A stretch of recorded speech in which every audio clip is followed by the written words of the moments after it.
Pozdravljeni v novem AI Q&A 2.0. Današnjo temo, ki jo bom obravnaval, je, zakaj ne morem globoko vdihniti. Ta vprašanja pogosto slišim, še posebej od tistih, ki se učijo AIQ dihanje, ker skozi učenje opazijo, da imajo v bistvu pretirano negativen odziv na globok vdih, ali pa da opazijo, da so omejeni pri globokem vdihu, imajo občutek, kot da jih nekdo drži okrog trebuha ali pa okrog prsnega koša, ali pa da imajo steznik ali pa neko zelo tesno obleko na sebi in ko hočejo globoko dihniti, enostavno telo tega ne spusti ali pa jim ne pusti. Pogosto je pa tudi, da ko naredijo globok vdih, čeprav ni nič posebnega ali pa jih ni veliko, pride do nelagodja, tesnobe, vrtenja, solzenja, kihanja, kašljanja, različne telesne odzive, in seveda tudi čustvene odzive opazim pri ljudeh, sploh ko imajo določene dihalne protokole, kjer se vadi globok vdih in zadrževanje polnih pljuč. In seveda skozi tako situacijo, ko jih postaviš v določeno stresno stanje, oseba dojame, da to, da nima ne vem koliko globokega vdiha ali pa da težko pihne svečke na rojstnodnevni torti, ni slučajno, ampak je posledica določenih okoliščin, vplivov okolja, podedovanih vedenjskih vzorcev, odnosnih vzorcev, mišičnih tonusov, ki seveda potem se pri učenju AIQ dihanja opazijo, potem se lahko tudi seveda lažje razumejo, razumevanje pa seveda potem lahko vodi tudi v spremembo. In glavni razlog, zakaj pride do težkega ali pa do oteženega globokega vdiha ali pa do omejenega globokega vdiha, je zakrčenost mišic sprednjega dela trupa, sprav trebušnih mišic, sprednjega dela prsnih mišic, sprednjega dela prsnega koša na splošno, medrebrnih mišic, ki s tem v bistvu omejijo sposobnost spremembe oblike trupa, ki je potrebna za to, da spremenimo volumen zraka, ki ga imamo v prsnem košu, ker ne moremo vdihniti več zraka, če ne spremenimo oblike trupa, ker več zraka v pljučih pomeni spremembo. In če hočemo eno spremembo, moramo narediti drugo spremembo. Če se recimo telo ne spremeni ali pa trup ne spremeni, ni realno za pričakovati, da bomo lahko spremenili volumen zraka v pljučih, ki je vezan na spremembo v trupu. In seveda, bolj ko lahko spremenimo obliko trupa, bolj lahko spremenimo volumen zraka v pljučih. Volumen pa jakost spremembe trupa je pa seveda odvisna od tega, koliko lahko spremenimo mišičen tonus v trupu. Se pravi, imamo 3 spremembe. Sprememba mišičnega tonusa definira oziroma določa, koliko bomo spremenili obliko trupa, sprememba oblike trupa pa določa, koliko bomo lahko spremenili količino zraka v pljučih, in tukaj lahko tudi razumete globok vdih, ker namen globokega vdiha je ravno to, da vdihnemo veliko zraka ali pa pač več zraka, kar ima seveda svoj smisel, svoj namen in svoj razlog. Predvsem je pa razlog ta, da ustvarimo pogoj za ustvarjanje več energije. Več energije pa seveda nam potem da možnost več moči, gibanja, vpliva, čustev, in seveda, če je bilo tako stanje v preteklosti nevarno, potem začne oseba najprej zavestno, potem pa vedno bolj tudi podzavestno ta globok vdih omejevati, tako da mu postavi zaščito, lahko bi rekli limitor, podobno ko imate pri recimo močnejših avtih postavljen limitor najvišje hitrosti, ki jo lahko avto doseže. Če avto bi lahko šel hitreje, ampak je proizvajalec zaradi takih ali drugačnih razlogov dal to omejitev, in podobna omejitev se zgodi tudi pri osebi. Običajno že v otroštvu, recimo otrok, ki je bil glasen, ki je veliko jokal, ki je bil zelo, recimo, naporen, čustven, je seveda dobival iz strani okolja odzive, da takšen, kot je neustrezen, moteč, naporen, odvečen in seveda se potem hitro treba prilagoditi. Otrok začuti, da tako vedenje, čeprav je lahko povsem upravičeno, ker se odziva na to, v kakem okolju živi, da tako vedenje kljub upravičenosti na eni strani ni sprejemljivo na drugi strani, in ker je otrok veliko bolj odvisen od staršev kot starši od otroka, se seveda potem hitro zgodi, da otrok omeji sposobnost vdiha, oziroma če hočete recimo na glas jokati, kričati, veliko govoriti in podobno, je seveda koristno, če imate globok vdih, ker globok vdih vam da pol energijo, pa možnost za močna dejanja ali pa za dejanja, ki dlje trajajo. In taka dejanja niso bila primerna, če so starši na njih se odzvali negativno, je seveda otrok ugotovil tako ali drugače, da je boljše, da nima globokega vdiha, je povečal napetost mišic na sprednji strani trupa, še posebej trebušno mišico, pa tudi pol grlo se stisne, čeljust, sprednji konec telesa in enostavno sam sebi omeji vdih in s tem, ko si omeji vdih, seveda omeji svojo moč, omeji svoje čustva, omeji svoj vpliv, kar pa seveda potem spremeni njegov vpliv na okolje in ker se njegov vpliv spremeni v ono smer, ki okolju ustreza, vsaj takrat, je seveda taka sprememba v njegovem trupu, ki je posledica višje mišične zakrčenosti, ki potem onemogoča spremembo oblike trupa, ki onemogoča ali pa omejuje spremembo volumna zraka v pljučih, koristna. In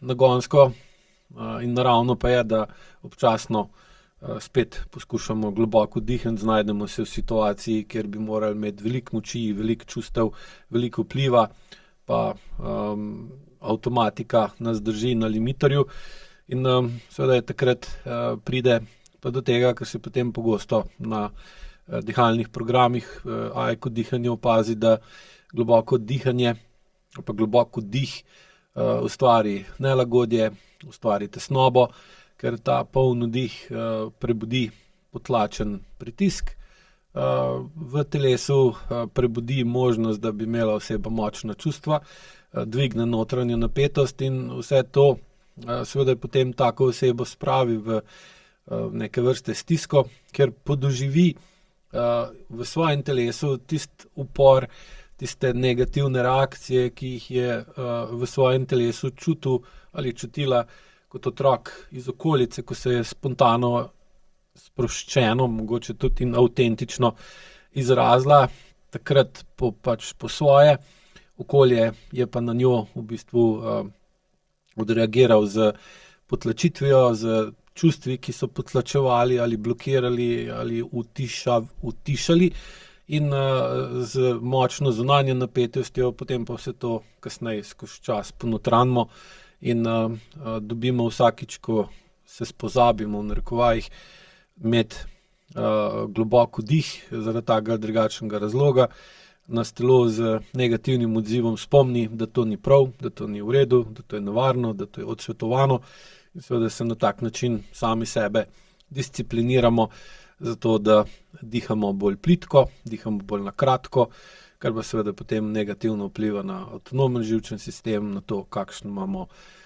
da smo v simpatičnem stanju, ker plitko, kratko dihanje, ki nastane iz takega vzorca, seveda veča jakost simpatičnega načina delovanja avtonomnega živčnega sistema in onemogoča, omejuje ali preprečuje, da bi šli v parasimpatično stanje. In namen AIQ-ja je ravno to, da to blokado, ta vzorec, ta odnosni vzorec, vedenjski vzorec, telesni vzorec, dihalni vzorec razkrije potem pa tistemu, ki to želi, omogoča, da to postopoma razume, zmanjša in nato v bistvu tudi odpravi, ker ni več otrok in je tudi smiselno, da se navede več kot otrok. In znotraj AEQ-ja imate več različnih poti, kako lahko to razumete, zmanjšate in spremenite. In na vas je pa, da presodite, ali so vam te poti primerne, ustrezne in uporabne, ter jih potem po svoji nameri in potrebi uporabite. Prvi je knjiga Pot iz kroničnih bolečin. Če imate občutek, da ne morete globoko vdihniti, potem je iz te knjige najbolj smiselno prebrati poglavje o senzorno-motorični amneziji. Tam začeti. Tam boste razumeli, da težava ni v dihu, ampak v tem, da telo izgubi jasen občutek in nadzor nad mišičnimi vzorci, zato ostaja pod stalnim tonusom. Ta je še posebej močen v srednjem delu telesa med medenico in prsnim košem. Iz knjige AEQ praksa, ki je del kompleta knjig Pot iz kronične bolečine, pa tak problem najbolj primerno obravnava vaja čajna skodelica. Ta vaja je namenjena temu, da razbremeni vrat, ramena in začnete z glavo dvigovati trup in iz trupa glavo. Dobite manj napet vrat. Ob tem se uskladijo trebuh, prsni koš in vrat, zato dih dobi več prostora in več mehkobe. Ravno zato je ta knjiga dober začetek. Najprej vam razloži, zakaj dih ostaja zgoraj, potem pa vam s konkretno vajo pokaže, kako lahko začnete to stanje tudi spreminjati. Kako za spremembo dihanja uporabiti knjigo AEQ basni. Tam je najbolj začeti s basnijo Čebela, metulj in čmrlj, ker vam ta zelo hitro pokaže, kateri del vas trenutno vodi vaše življenje. Ali živite iz pretirane dolžnosti in kontrole, ali iz razpršenosti brezplave smeri, ali iz otrdelosti, ki je izgubila lahkotnost. Prav zato je ta basen dober začetek, ker ne govori samo o likih, ampak o vašem ritmu, vašem dihu in vašem načinu življenja, ki določa, kako dihate. V AEQ razlagi je tudi jasno povedano, da red lahko postane oklep, v katerem se dih skrajša, lahkotnost pa lahko povzroči izgubo stika s tlemi. Ta knjiga ni namenjena temu, da bi vam dala lepo zgodbo za lahko noč, kot bi mogoče smatrali iz naslova. Namenjena je temu, da vas prebudi. Basni so mehko ogledalo in varen most med tem, kar nosite v sebi, in tem, da si lahko zares tudi začnete priznati, kakšni ste in kako ste, in to tudi začutite. Zato ta knjiga ni samo za branje, ampak je kompas, ki vas vodi iz glave nazaj v telo. Kako za spremembo diha uporabiti AEQ zgodbe za odrasle prve stopnje? Če imate občutek, da ne morete globoko vdihniti, potem je iz te knjige najbolj smiselno prebrati del Vloga dihanja v AEQ. Ta vam pomaga razumeti, da je dih prvi ritem telesa, da daljši izdih umiri hitrost, da kratek izdih pokaže, da je telo pod pritiskom in da je stik s sabo oslabljen. Knjiga jasno razloži tudi to, da v zgodbah najprej uredimo izdih in šele nato besedo. Iz zgodb v knjigi je pa najbolj primerna zgodba Postelja, ki je preozka. Primerna je zato, ker zelo natančno pokaže, kaj se zgodi, ko telo izgubi prostor. Nežin dih je krajši, ramena so višje, izdih izgublja dolžino, v grlu nastane obroč, telo pa se ob bližini in pritisku začne zapirati. V jedru zgodbe je jasno povedano, da se tesnoba zmanjša, ko razširite prostor v telesu, ne pa takrat, ko se silite, da morate dihati bolj globoko. Zato je ta knjiga zelo dober naslednji korak. Najprej vam razloži, zakaj dih izgubi širino, potem pa vas skozi točno določeno zgodbo pokaže, kako se občutek utesnjenosti začne spreminjati v več prostora, mehkejši izdih in bolj miren stik s sabo. Katero spletno predavanje bi vam izbral za ta problem? Na to temo priporočam predavanje Ujetost v vlogi ugajanja, ker vam zelo hitro pokaže, da občutek, da ne morete globoko vdihniti, pogosto ni samo težava diha, ampak posledica načina, kako živite odnos do sebe in do drugih.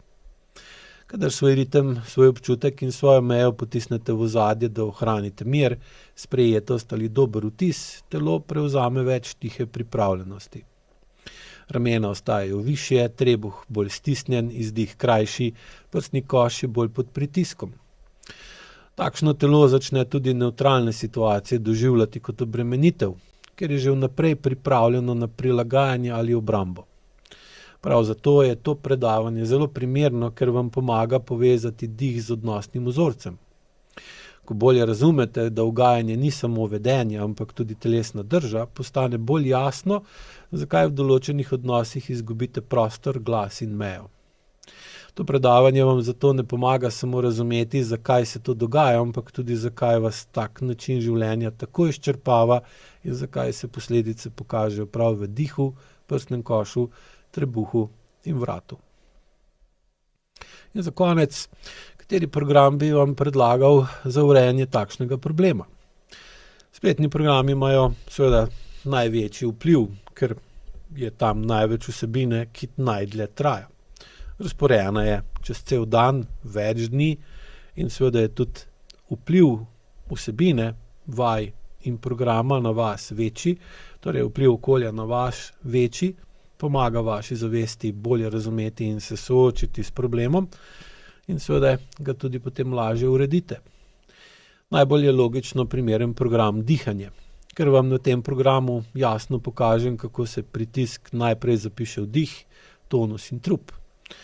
Program razloži, da je čustvo najprej telesni dogodek, ki spremeni ritem telesa, pritisk v prsnem košu ali trebuhu ter mišični tonus in šele nato postane misel ali razlaga. Zato pri takem problemu ni dovolj, da si samo dopoveste, da morate biti mirni. Potrebno je, da začnete pravočasno zaznavati, kdaj se dih skrajša, kdaj se trebuh napne, kdaj se čeljust stisne in kdaj se v prsnem košu pojavi pritisk. Program je zato uporaben, ker vas ne uči samo dihanja, ampak tudi zgodnje zaznave in regulacije. V njem jasno razumete, kaj je sprožilec, kako se med doživljanjem in odzivom ustvari prostor ter kako podaljšan in mehak izdih znižuje povprečni pritisk v trupu. In ko se ta pritisk zniža, se spremeni tudi doživljanje situacije, zato dobite več vpliva nase, več mehkobe v telesu in več možnosti za bolj zrelo izbiro. In če imate občutek, da ne morete globoko vdihniti, potem telo zelo verjetno nosi več pritiska, kot ga zavest lahko prenese. In ko to začnete prej zaznavate dih, pritisk v prsnem košu, tonus v trebuhu, stiskanje čeljusti, dobite več vpliva na svoje stanje. Knjige vam tako dajo osnovni red in prakso, basni in zgodbe vam pomagajo urediti notranje stanje, ker ga bolj razumete, predavanje vam razširi razumevanje odnosnega ozadja, program dihanja pa vam da vodeno pot, po kateri začne dih ponovno dobivati prostor, mehkobo in ritem. Hvala lepa.